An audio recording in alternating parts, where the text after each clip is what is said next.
What is going on, ladies and gentlemen? I hope you're having a wonderful day. Today we're going to be talking about the 10 things I hate about my Sur-Ron. We already did 10 things I love about my Sur-Ron, so if you haven't seen that video yet, go check that out. But I'm super excited for this video because I feel like a lot of people don't talk about the cons of the Sur-Ron because there's just so many pros, and the Sur-Ron's one of the best things you can buy. So I'm hoping this video will be super informative for a lot of people out there. Let's get right into it. So the first thing I hate about the Sur-Ron, and it's the thing I hate the most about the Sur-Ron, is the seat. The seat is the most uncomfortable thing I've ever sat on. I even have the upgraded float seat, and after that last week or two of door dashing every single day, my butt is killing me, bro. I just cannot stand the seat on the Sur-Ron. Right now I have like a little cover right here, so I shouldn't even have to put a seat cover on the seat. I spent like an extra $40–60 on this upgraded seat, and it's not even good. I just don't understand why Luna or Sur-Ron or really anyone can't make a seat that is actually comfortable to sit on. If it wasn't for the seat being so bad, I would say the Sur-Ron is the best thing ever, but since the seat is so uncomfortable, it's one of the reasons I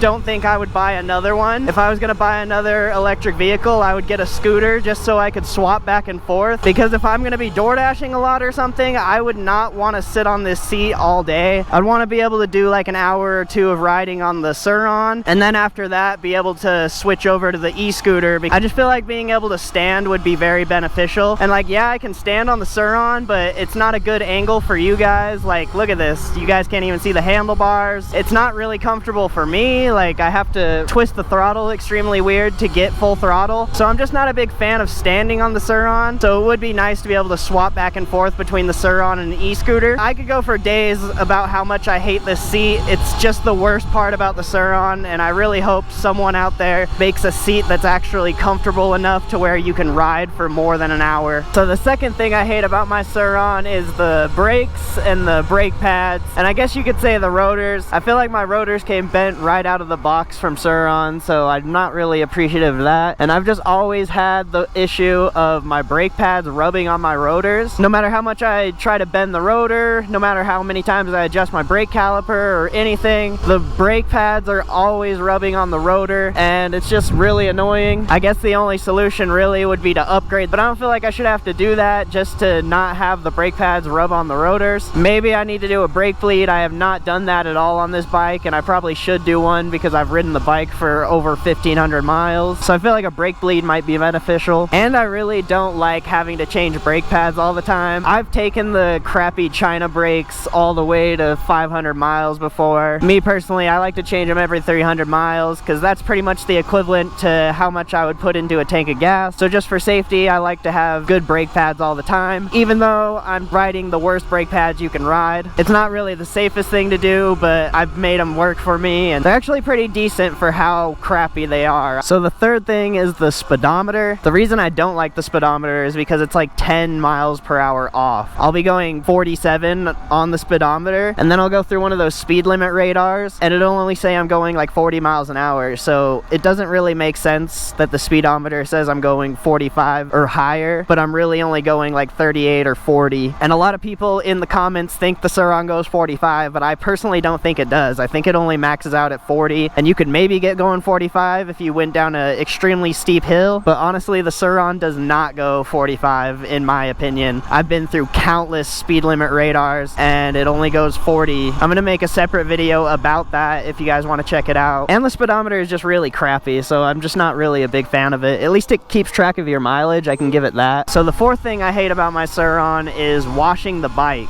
I would like to keep the bike clean, but for whatever reason, every time I clean it, the throttle just doesn't work for a while after. I don't know if there's just water on the sensors that needs to dry off or what. Obviously it's not that big of an issue because the bike did start to work again, but it was really sketchy that it just stopped working for a little bit until it dried off. I do not belong up here in these rich neighborhoods, bro. That's really all it comes down to. If you guys have any opinions on this one, leave them in the comments below. It's kind of an issue with the bike, so I had to put it in here. Look at that. I don't know how good the GoPro looks right here, but pretty beautiful sunset. So the fifth thing I hate about the Sur-Ron is the price. I think they're super expensive. I heard like a year or two ago you could get them for around $3,000, maybe $3,500, and now they're over $4,500 with tax. I bought mine for $4,200 plus tax, and now they're like $4,350 plus tax. They literally raised in price probably a couple weeks after I ordered mine, so I got super lucky. I saved 150 bucks, but they are just getting more and more expensive. Hopefully they kind of stay around this price, but they are getting super popular, so I can't really say that for sure. Supply and demand. They are putting a lot of Sur-Rons out there. There's a KSL ad. I don't know if they just pulled it off the internet or something, but they had like stacks of boxes of Sur-Rons just in a local ad where I live. And even used ones are pretty expensive. I don't see many people selling used ones for even close to $4,000. They're usually $4,300 and up. I rarely see them for less than $4,400 anyway. And it's almost not even worth getting a used one because you don't know what that person did to the bike, so you might as well just get a new one. You're only going to spend like $100 extra. You're dropping over $4,000 on a bike. You know, saving $100 doesn't really benefit you that much unless you really want to go that route. I would just buy one from a local dealer brand new, or maybe get a used one that's modded. I really don't know if that would be worth it, getting one that's already modded. I saw one in a local ad where I live in the KSL ads, and there was like a $10,000 Sur-Ron on there for $7,000. I did all the math on the parts. It's pretty crazy what you can pick up on the upgraded ones, but I'm sure it's been ridden a lot. But other than that, I think the Sur-Ron pays for itself for really any electric vehicle. As long as you're buying a quality one, I think it's gonna pay for itself in the long run. But I've never heard of anyone buying an electric vehicle and having buyer's remorse, so I don't even think the expensive price tag is a worry.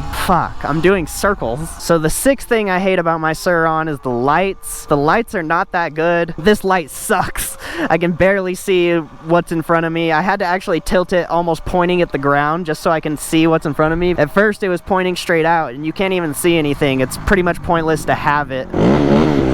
Let's go. I'm just not a big fan of the light. And if we pull over for a second, I can show you. I don't have a brake light anymore because I had to change the seat, and there's like these little caps you have to pull the plastic part the brake light's attached to, and it's just a pain. If you've ever changed the seat, you know exactly what I'm talking about. And I did not have the dedication to put that back on, so I just left it off, and I don't have a brake light anymore. But the brake light was pointless anyway. It didn't even work when you tapped the brake. It was just always on, just like the headlight. It's just pointless to have a brake light if it's not going to work when you press your brakes. Also, there's no headlight switch to switch the headlight off and on, which I think is so dumb.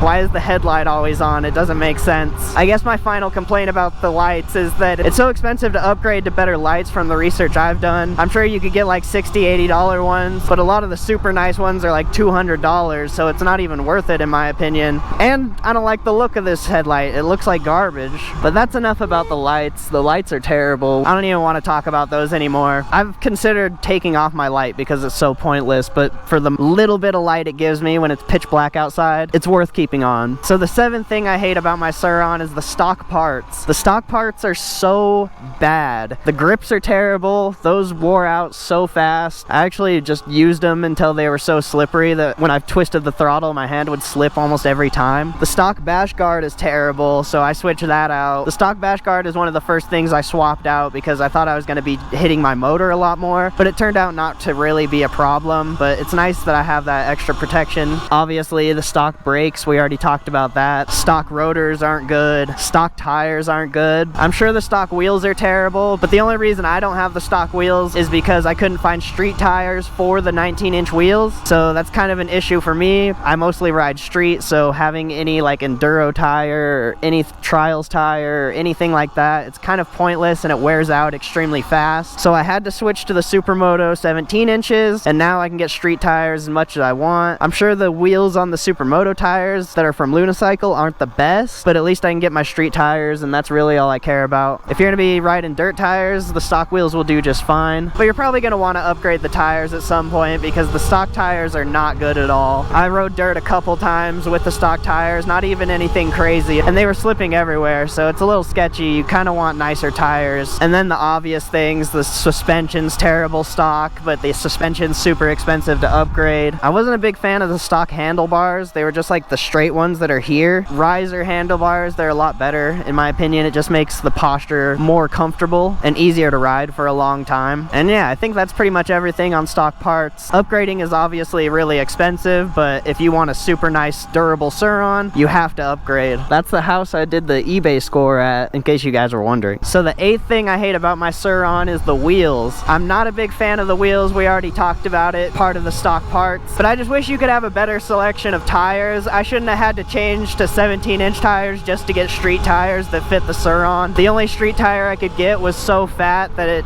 wouldn't fit. I would have to get a completely different swing arm and customize the crap out of the bike to fit a tire that big. So that's what forced me to switch to the Supermoto 17 inches in the first place. And if it wasn't for that, I wouldn't have had to spend $300 on extra parts. So the wheels are the 8th thing I hate about my Sur-Ron, because they made me spend more money on my Sur-Ron. So the 9th thing I hate about my Sur-Ron, and this doesn't really have to do with anything the bike. I love this bike. It's the best thing I've ever purchased. Besides the seat, a lot of these problems are very minor. The 9th thing I hate about my Sur-Ron is I hate riding on busy streets. I love riding on streets like this where there's not that many cars, there's not a lot of foot traffic or anything like that. It's just so nice when you're having a peaceful ride on the Sur-Ron. There's nobody bugging you, you don't have to watch out for cars. When you're riding on a busy street, nobody can hear you because the bike's silent. I get cut off all the time. If you guys have been watching my videos for a while, you've seen it in the DoorDash videos. It almost happens at least twice per video we create, so it's kind of insane. And I guess I'll add on to busy streets. I don't like riding in busy parking lots either. It's just so sketchy when there's cars around. I would way rather ride through a crowd of people than a crowd of cars any day. People are way less sketchy and they're way more respectful. People in cars are insane, and that's why I do not like riding on busy streets. So the 10th thing I hate about my Sur-Ron is the service. There is no service as far as I'm aware. Unless you buy the bike from a local dealer, you're not getting any help from anyone. Maybe you'll get some help on how to work on the bike yourself from Lunicycle, but that's about it. Your only source to figure out any issues with the bike is like YouTube and forums on Facebook or Reddit or anything like that. But that is one crappy thing about the Sur-Ron, is that you can't really take it anywhere. Nobody really knows how to work on them anyway, so you're most likely taking your bike to someone who's never even worked on it anyway, or maybe they've worked on a couple. But it is pretty similar to any sort of pedal bike. The brakes are pretty similar, the rotors, all that stuff, so they're pretty easy to work on. But as far as the electrical stuff, I don't think I would trust anyone to be working on my Sur-Ron, so I would have to end up working on it by myself. But luckily there's a lot of helpful people out there, and the bikes are super easy to work on, so it's not the biggest problem. But it is one of the things I hate about the Sur-Ron, because it would be cool if the bike came with a warranty at all or anything. You had any sort of help from someone other than the community who is a professional certified person to work on a Sur-Ron. I just feel like it'd be a lot more helpful for the Sur-Ron brand and the community as a whole if they had an actual service team, or they had little service pop-up shops. So that is 10 reasons why I hate my Sur-Ron. I hope you guys enjoyed this video. If you guys have any things you hate about the Sur-Ron that I left out, please leave them in the comments below. Make sure you leave a like on the video if you enjoyed it. I enjoyed making this one. It was super fun to find things that I hated about the Sur-Ron. Because I love the bike so much, it's hard to critique it, but I feel like we got a pretty good list of things. So if you enjoyed this video, please leave a like on the video. I'd appreciate it. And if you're new, subscribe to the channel, hit that notification bell. We upload daily Sur-Ron content here. Thank you guys for watching, and I'll see you guys in the next video. Peace out! And we're riding off into the sunset.